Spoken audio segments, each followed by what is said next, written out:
You're now listening to Hype South Child Time with Theo Gervais and Boss Lady J. Only on GMT Radio every Monday from 7 p.m. to 9 p.m.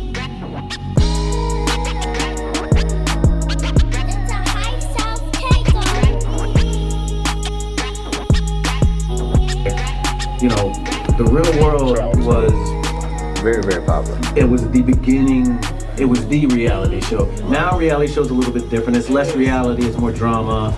It's less. You know, let's see how these people live. Real World was a flagship of reality. It basically was.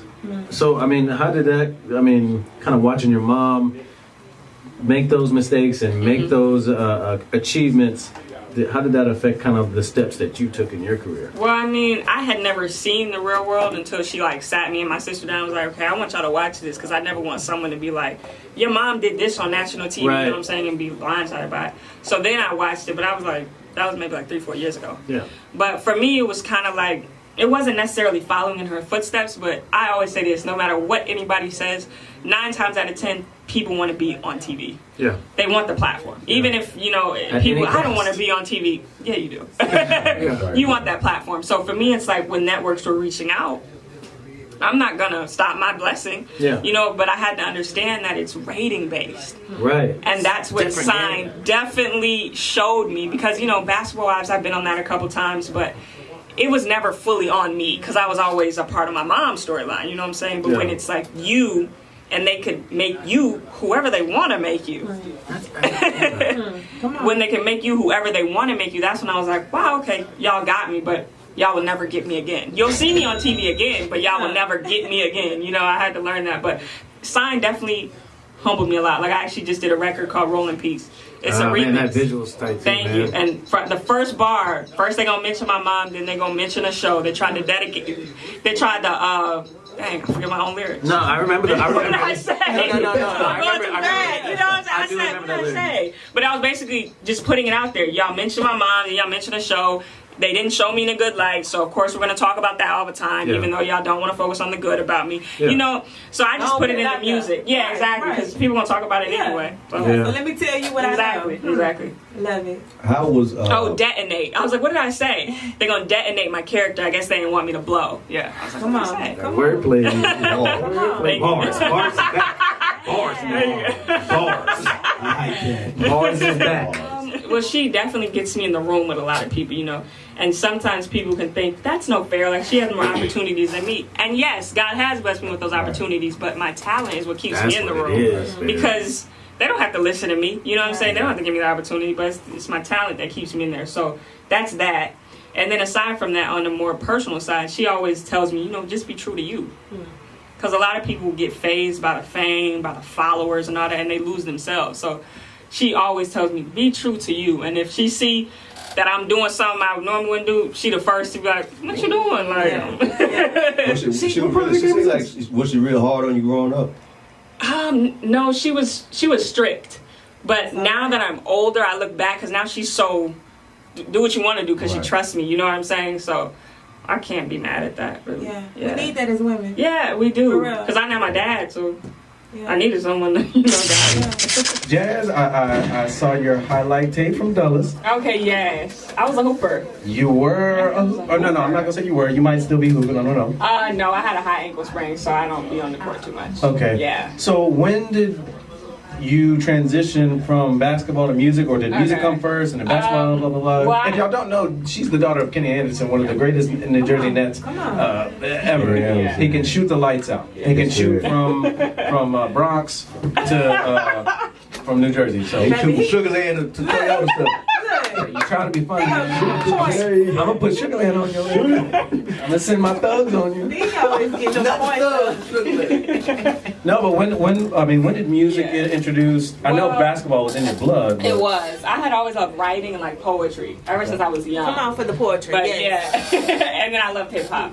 But I had always, you know, tended more to basketball. Right. So I ended up going to Prairie View, actually. Yep. I played there for a year because that's when I had my high ankle sprain. Okay. And the doctor was basically like, done. Yeah, you're done. Then I took too long for, you know, rehab, the physical rehab. So they cut me. Yeah. They cut me from the team. Like, you're not who we got at first. So the thing about, I don't know how many athletes we have in here, but the high ankle sprain is tough to. It's tough, man. And I'm injury prone. Like I have been getting injured since high school. Really? So yeah, so it was kind of like I was like, you know what? All right, that's when I started going really hard with rap. Music? Yeah, so that was about 2-3 years ago. So who introduced you to the music? I mean, is there somebody that kind of said, Jazz, you need to be doing this? no, or nobody ever said that. I mean, my mom was in a singing group when she was younger, you know, so I won't say it's in my blood. Yeah. She did her rap thing too, but I ain't even gonna speak on that. But shout out to my mom. No, I'm messing with y'all. What's a gangster rap? You gotta sing your mom's What kind of song. rap? She was more sexy because she was in a singing group, so Okay. she had So to she be was like a- the Some one. TLC yeah. type stuff, Yeah. huh? Yeah, I actually think they showed it on The Real World. She was on that. Yeah. So, yeah, but it was more so me just growing up on Kanye, growing up, you know, Miseducation of Lauryn Hill, Missy Nice. Elliott. I was like, Nice. let me try to be like them. And when I first started, I was really bad. Like, my mom would tell you, she was like, this is garbage, you know?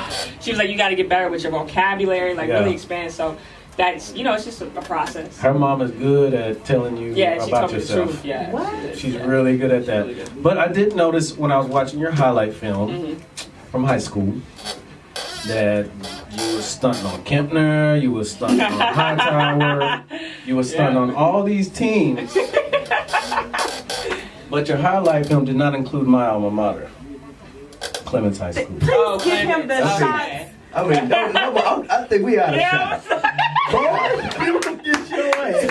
I'm talking about. I'm saying though. With it today. I'm saying though. What's up, man? Jazz, wait, time out, pause. Put You gotta the head on the understand that table, this man Phil. is- Put the head on the table. I want to put it right there in front of you. I don't think we played them, though. Oh, okay. Yeah, so. I'm gonna let you make it. Yeah. Y'all probably a two-way school. Nah, man, we're the biggest school, man. We played Katie and all that stuff. Yeah, Man, we didn't I play never that. deal with you. I deal with you. But then I also noticed This is great that stuff. your highlight film was nothing but you shooting. Yes. So- Shoot. Yeah. I want to see what that He got defense props do today, at one y'all. day. If y'all see hold on, time out. We gonna go outside. Theo, time out. Moment Jazz, silence. boss Moment lady, silence. Bobby. Give me 2 seconds. 2 seconds. All right, go ahead. Y'all are listening to the interview. Who if y'all can see? If y'all can see what's going on here, Theo just pulled out like a It's cow. brand new too. It looks That's might He look went to like it's Academy brand and got new. that today. I mean, For real. he brought out a Clemens cap and he slipped it on. He slid. Hold up. Let me paint the picture. He slid it out from above under the table, and he said, "But you didn't play under the table. Come back up on the table. Hat on. You didn't play my alma mater." Then he said something about shooting. I see your highlight film. Hey, your highlight I didn't see no defense. What that D do? Nah, man. And The D Theo, was nice. and Theo brought that basketball out from I'm gonna under make the you He table. brought his ball It was real to the nice. table and said, "What I'm that gonna make D you do?" prove it.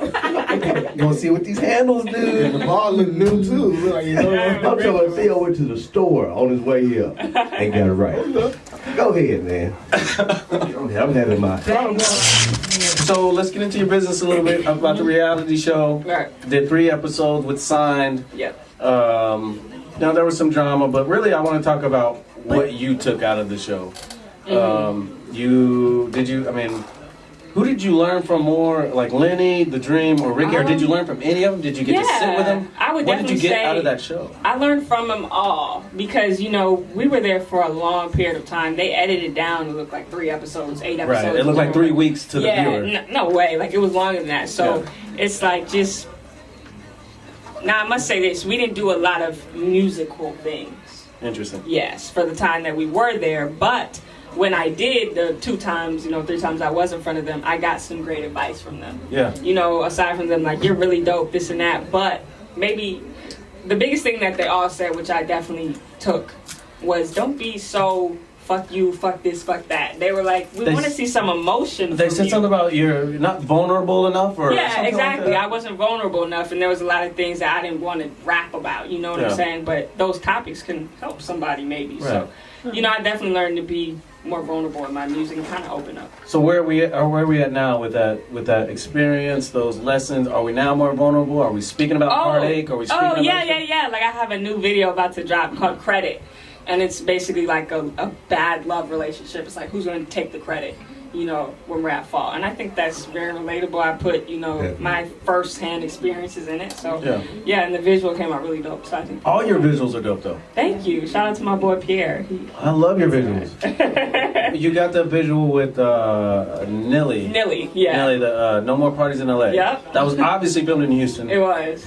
Why Nilly? Why was that the person that you teamed up with out of the show? I mean, no Javoti, no Bria. Well, no... it was shout out to Bria. We're very close to still, and Mariah and Kaya. But me and Nilly, we connected on a very rap level because we're both like lyrical.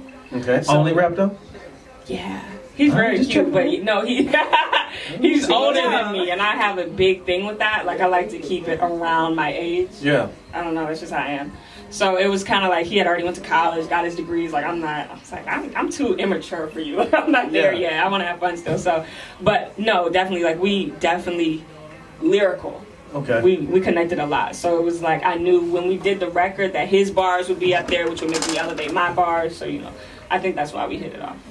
And I mean, you're working with some big people. The record with Tweet. Yeah. I used to love Tweet. Y'all remember the record with Tweet and Missy Elliott? That was like the best song ever. I love that stuff, And I think man. the older I got, the more I loved it even more.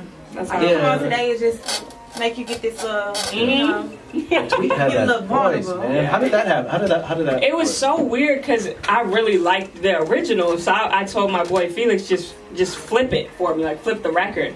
So I did it, and I was like, it would be kind of dope if she was on it. So I just emailed her, not even thinking, celebrities get emails all the time. So I emailed Jess.